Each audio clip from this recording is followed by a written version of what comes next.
What can businesses be doing right now to be most prepared? There's a lot of things that are happening right now that we can't predict the future. We really, it's very impossible. This is Coffee Break with Val Feeney.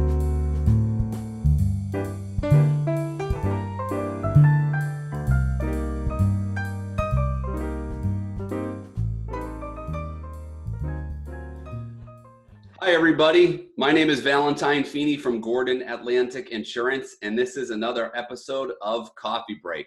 My guest today is Itamar Chalif, VP Business Banking at Rockland Trust. Hi, Itamar. Hello. How are you, Val? I'm doing well, thank you. It's great to see you. Yeah, it's great to see you.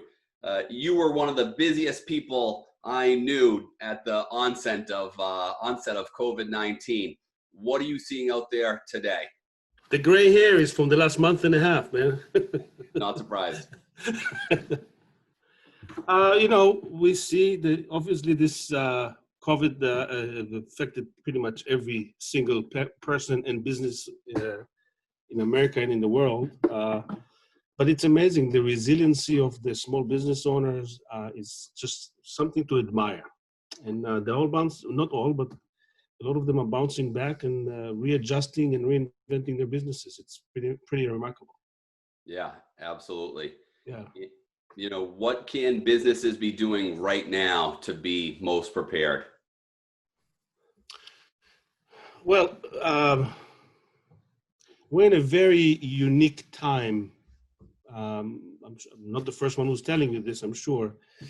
We have a lot of different movements and things that are happening to us that none of us can predict where they're going to lead. Maybe a upcoming recession, maybe this medical issue with the COVID that we really don't know how long it's going to be. Maybe the attack on the police department, not attack, but on the system of the police department, government that's not really functioning. There's a lot of things that are happening right now that we can't predict the future. We really, it's very impossible. Right now it looks good. Businesses are buying things. We are financing a lot of equipment, a lot of business transitions. I mean, we're really busy financing. You heard about the book Good to Great? I have not. By Jim Collins. He wrote a book, Good to Great, where he and a bunch of researchers have learned about what made businesses successful. But then came the recession of 2008, 2010, where many of those very successful businesses like Circuit City and some other names I can't think of disappeared, simply gone. So then he and his team set forth another book, which was Great by Choice. Fantastic book. And the mission was, okay, so we had all those successful businesses. Why did the ones who didn't survive the recession didn't survive? And why did the ones that survived actually thrive? And there's a lot of takeaways from that book, but one of the things that really stuck with me was the fact that all those businesses were innovators, yet very conservative. They grew slow, they didn't take a lot of risks. In today's environment, businesses have to be very conservative and they have to conserve cash in every way they can think of. Be very creative about conserving cash. May it be by controlling receivables and being very vigilant about collecting receivables.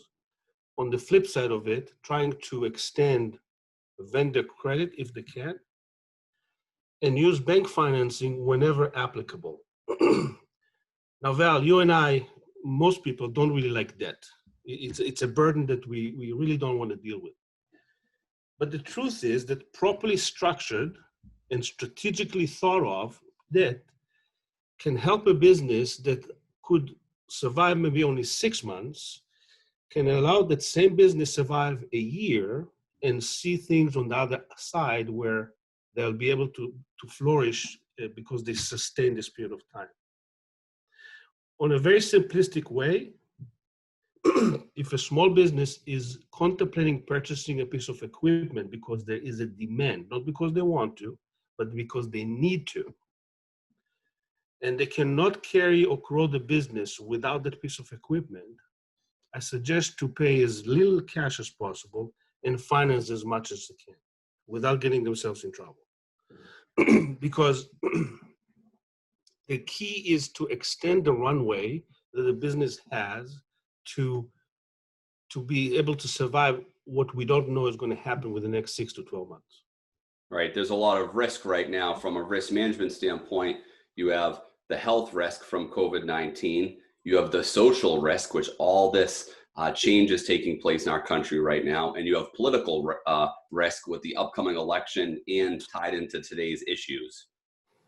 It's really, it's some really strong motions in life as we know it, that on the other side of it, we don't know what's going to look like. And we don't know how long it's going to take.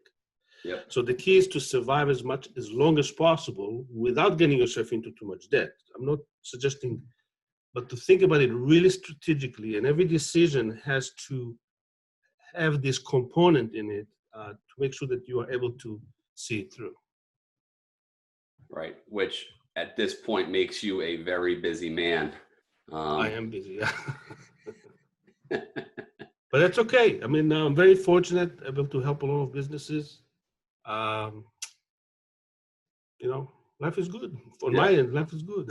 Yep. And, we have a lot of clients who use you and they always are blown away at how diligent you are with their business. So we appreciate that. On a more personal note, what are you looking forward to most if and when this all calms down? As you know, my wife owns a travel agency, so I've been addicted to travel, and I'm looking for that to renew. I'm starting to shake from lack of traveling. But on a more simple note, I would love to get together with you for a cup of coffee or dinner or lunch or something, because it's been a while. This Zoom thing is not the same. It is. It's not the same. It's not. Well, thank you so much for coming on today and giving us your expertise on what's going on today and how it relates to business banking. Everybody, this is Itamar Chalif, VP Business Banking at Rockland Trust. I am Valentine Feeney from Gordon Atlantic Insurance. We make insurance make sense, and we'll see you next time. Thanks, Itamar. Thanks for the opportunity. You're Good welcome. to see you.